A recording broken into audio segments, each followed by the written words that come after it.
জয় মাতা কামাখ্যা দেবীর জয়। বন্ধুরা, আগামী 22শে জুন 2024 শনিবার শুরু হয়ে যাচ্ছে অম্বুবাচী পর্ব এবং তা শেষ হচ্ছে বাংলায় 11ই আষাঢ় অর্থাৎ আগামী 26শে জুন বুধবার। তাই ভুলেও বন্ধুরা আপনারা কিন্তু এই সময়ে এই তিনটি খাবার মুখে তুলবেন না।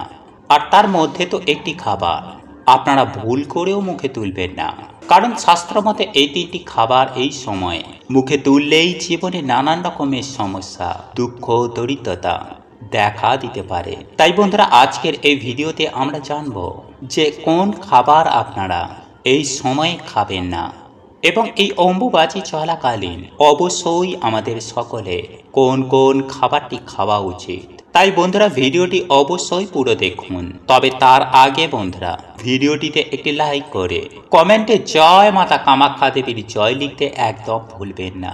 এবং আপনারা যদি এখনো পর্যন্ত আমাদের চ্যানেলে নতুন হয়ে থাকেন তাহলে চ্যানেলটি সাবস্ক্রাইব করে পাশে থাকা নোটিফিকেশন বেল আইকনটি অন করে রাখবেন। তাহলে নতুন কিছু জানতে পারবেন, নতুন কিছু শিখতে পারবেন। বন্ধুরা, আমরা না জেনে শুনেই প্রত্যেক বছর এই খাবারগুলো এই অম্বুবাচী চলাকালীন আমরা জেনে বুঝে বা না জেনে বুঝে গ্রহণ করে ফেলি এবং তার প্রভাব আমাদের সারা বছর ভুগতে হয়। কারণ বন্ধুরা, আমরা সকলেই জানি যে আমাদের এই শরীর এই পৃথিবীর অংশ।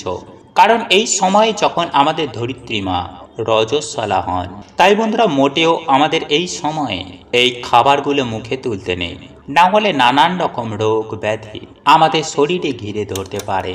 বন্ধুরা, আমাদের এই প্রকৃতিতে যা যা ঘটে তার প্রভাব এসে আমাদের এই শরীরেই পড়ে, যেমন চন্দ্রগ্রহণ, সূর্যগ্রহণ, অম্বুবাচী। তাই এই সময়ে আমাদের কিছু নিয়ম অবশ্যই মানা উচিত। মানা হয় এই দিনেই মা রজস্বলা হন। তাই এই অম্বুবাচী চলাকালীন বন্ধুরা ভুলেও কিন্তু এই কার্যগুলি করবেন না, নইলে বন্ধুরা আপনার জীবনে আয় উন্নতির পথে বাধা আসতে পারে। কারণ এই প্রকৃতিকে রুষ্ট করে আমরা কখনোই শান্ত থাকতে পারি না। কারণ ঈশ্বরের শক্তিকে দুটি ভাগে ভাগ করা হয়েছে, এক পুরুষ তত্ত্ব, দুই স্ত্রী তত্ত্ব। আর স্ত্রী তত্ত্বের প্রতীক হচ্ছে এই অম্বুবাচী পর্ব। মানা হয় এই অম্বুবাচী চলাকালীন মায়ের কৃপায় সন্তানদের সকল মনোবাসনা পূর্ণ হয়। কিন্তু যদি বন্ধুরা আমরা না জেনে ভুলবশত যদি আমরা এই কার্যগুলো করে ফেলি, তাহলে এই জীবনে নেমে আসতে পারে বন্ধুরা চরম ভয়ঙ্কর দুর্গতি। সেই সঙ্গে আপনাদের জীবনে চরম ভয়ঙ্কর আর্থিক কষ্ট নেমে আসবে এবং আপনার সাজানো সংসার জ্বলে পুড়ে নষ্ট হয়ে যাবে। কারণ শাস্ত্রের বিধিবিধান অনুসারে মনে করা হয় যে এই পবিত্র অম্বুবাচী চলাকালীন সময়ের মধ্যে এই কার্যগুলি করলে জীবনে একেবারে অধঃপতন নেমে আসে। শুধু জীবনে নয় বন্ধুরা, আমাদের জীবনের সঙ্গে সঙ্গে সেই পরিবারে চতুর্দিক থেকে চরম ভয়ঙ্কর দারিদ্রতার সম্মুখীন হতে হয়। তাই বন্ধুরা, আপনারা যদি আপনাদের জীবনটাকে সুখ, শান্তি এবং সমৃদ্ধময় ও আনন্দের সাথে কাটাতে চান, তাহলে ভুল করেও এই অম্বুবাচী চলাকালীন সময়ের মধ্যে এই কার্যগুলি কখনোই করবেন না, যে কার্যগুলি 99% মানুষ ভুল করে এবং তার ফলস্বরূপ তারা অক্লান্ত কঠোর পরিশ্রম করার পরেও সেই কষ্টের উপার্জিত অর্থ তারা সঞ্চয় করতে পারে না। তারা অর্থ উপার্জন করলেও সেই অর্থকে ধরে রাখতে পারে না। কোনো না কোনো দিক থেকে সেই অর্থ জলের মতো বেরিয়ে যায়। শুধু তাই নয় বন্ধুরা, একই সঙ্গে সেই পরিবারের নানান দিক থেকে নানান সমস্যা ঘিরে ধরে এবং সেই পরিবারের রোগ ব্যাধি থেকে শুরু করে সামাজিক মান সম্মান সমস্ত দিক থেকে সেই পরিবারকে আষ্টে পৃষ্ঠে জড়িয়ে ধরে, যেখান থেকে আপনারা চাইলেও সহজে বেরিয়ে আসতে পারবেন না। তাই বন্ধুরা, এই অম্বুবাচী চলাকালীন, আর এই অম্বুবাচী বছরে কোন দিন পড়ে তা আমাদের সকলেরই জানা থাকে। কারণ কথিত আছে কিসের বার কিসের তিথি, আষাঢ় মাসের 7 তারিখ অম্বুবাচী। হ্যাঁ বন্ধুরা, মান্যতা আছে যে আষাঢ় মাসে যখন সূর্যদেব আদ্রা নক্ষত্রে প্রবেশ করে তখনই ঋতুমতী হন মাতা ধরিত্রী দেবী। আর এই সময়ই পালিত হয় অম্বুবাচী উৎসব। আর এই বছর অম্বুবাচী শুরু হচ্ছে 7ই আষাঢ় 1431 বঙ্গাব্দ, 22শে জুন 2024 ইংরাজির শনিবার। সেই দিন সকাল 8:43:39 গতে অম্বুবাচীর প্রবৃত্তি। আর অম্বুবাচী নিবৃত্তি হবে, অর্থাৎ অম্বুবাচী শেষ হবে 10ই আষাঢ় 1431 বঙ্গাব্দ, 25শে জুন 2024 শনিবার রাত্রি 9:07:19 গতে অম্বুবাচীর নিবৃত্তি, অর্থাৎ অম্বুবাচী শেষ হবে।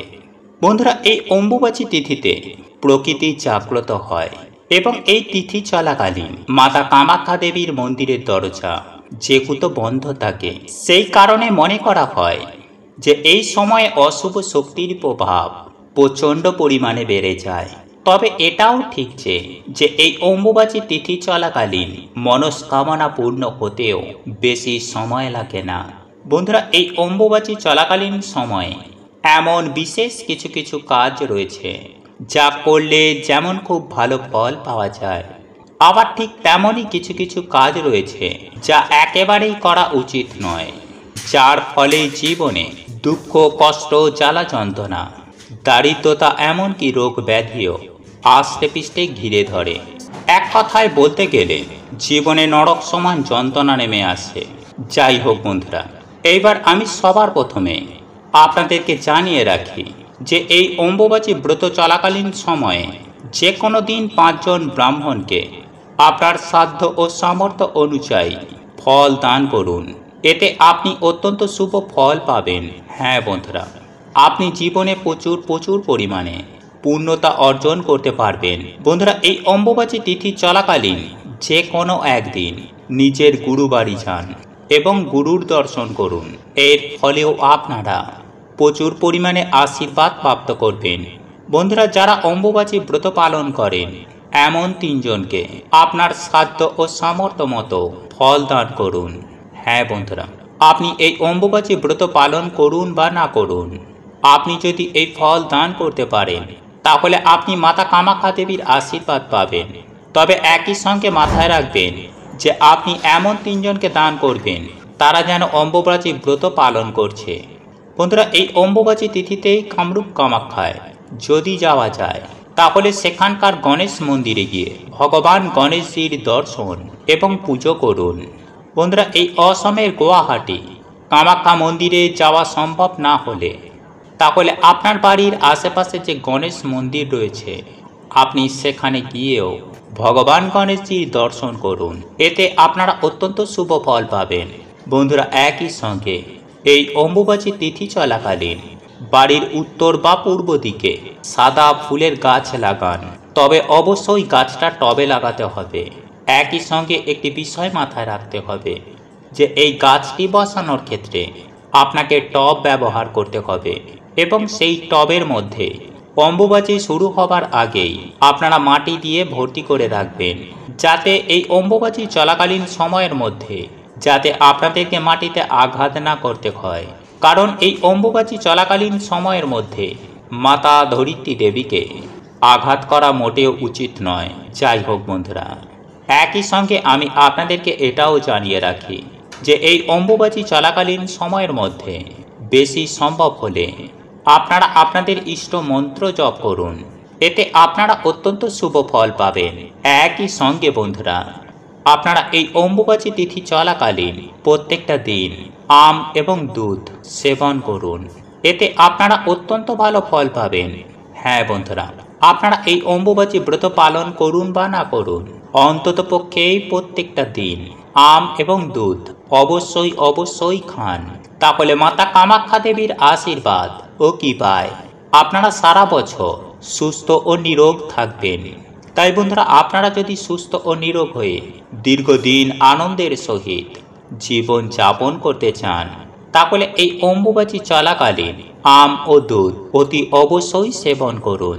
যাই হোক বন্ধুরা, এরপর আমি আপনাদেরকে জানিয়ে দেব যে এই অম্বুবাচী চলাকালীন সময়ের মধ্যে কোন কোন কার্যগুলি একদমই করা যাবে না, যার ফলে জীবনে একেবারে অধঃপতন নেমে আসবে সেই প্রসঙ্গে। বন্ধুরা, শাস্ত্রের বিধিবিধান অনুসারে গৃহপ্রবেশ, বিবাহ বা কোনো রকমের শুভ কাজজনিত কার্য একদমই করা নিষেধ। কারণ এই সময়ে মায়ের 51টি সতীপীঠের মধ্যে কামরূপ কামাখ্যা মন্দিরে মা রজস্বলা হন। আর এই রজস্বলা চলাকালীন মায়ের গর্ভগৃহে একটি যে যোনির আকারে একটি শিলাখণ্ড রয়েছে তা সাদা কাপড় দিয়ে ঢেকে দেওয়া হয়। তারপর মন্দিরের দরজা বাইরে থেকে বন্ধ করে দেওয়া হয়। তাই এই সময়কালীন কোনো রকমের কোনো শুভ কার্য করতে নেই। মানা হয় এই সময়ে অশুভ শক্তির সংখ্যা বৃদ্ধি পায়।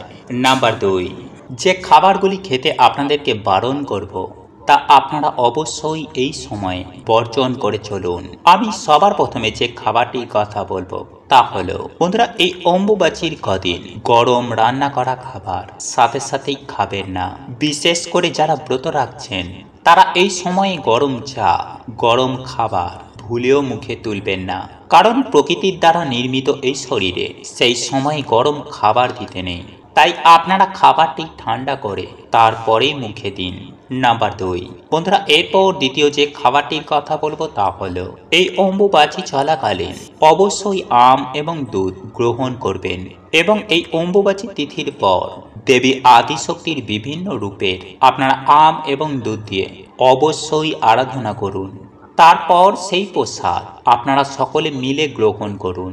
এতেই সারা বছর আপনারা সুস্থ ও নিরোগ থাকবেন। এরপর তৃতীয় যে খাবারটির কথা বলবো তা হলো দই। বন্ধুরা, এই সময়ে দই শরীরের পক্ষে অত্যন্তই ক্ষতিকারক। তাই বন্ধুরা, এই সময় আপনারা দই মোটেও খাবেন না।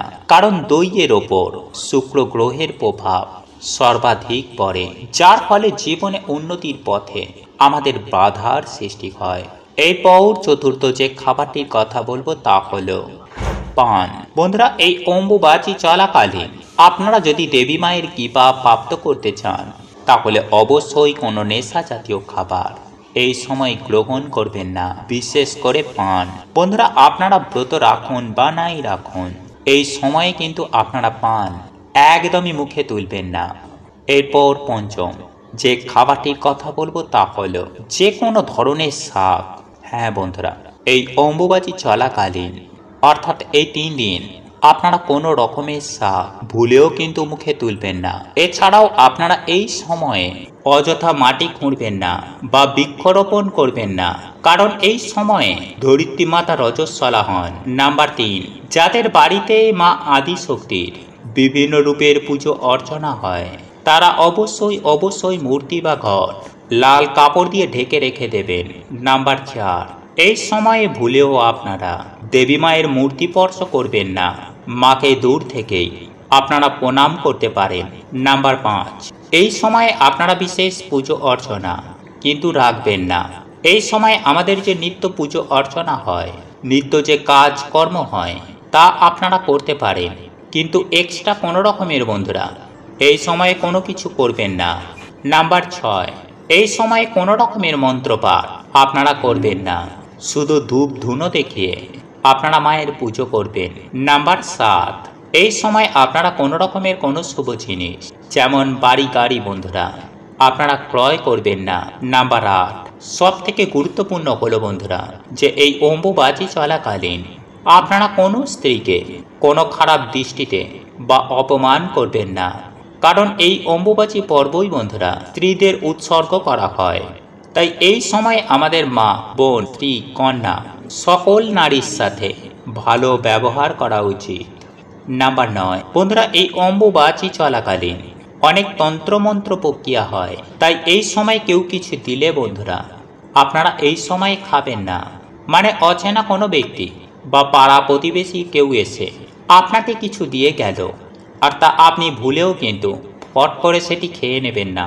আর সব থেকে গুরুত্বপূর্ণ বন্ধুরা আরও একটি কথা, যে রাস্তায় যদি কোনো কিছু লাল কাপড়, সিঁদুর, লেবু এইগুলি পড়ে থাকতে দেখেন তাহলে ভুলেও কিন্তু বন্ধুরা এইগুলি পার হবেন না। আর বন্ধুরা, যদি এই সময় আপনাদের বাড়িতে সর্প আসে তাহলে যতটা সম্ভব বন্ধুরা তাকে না মারার চেষ্টা করবেন। তো আজকের মতো বন্ধুরা এতটাই, দেখা হবে এর পরের ভিডিওতে। নমস্কার, ধন্যবাদ। জয় মাতা কামাখ্যা দেবীর জয়। মা আপনাদের সকলের মঙ্গল করুক। আপনারা সুস্থ থাকবেন, ভালো থাকবেন।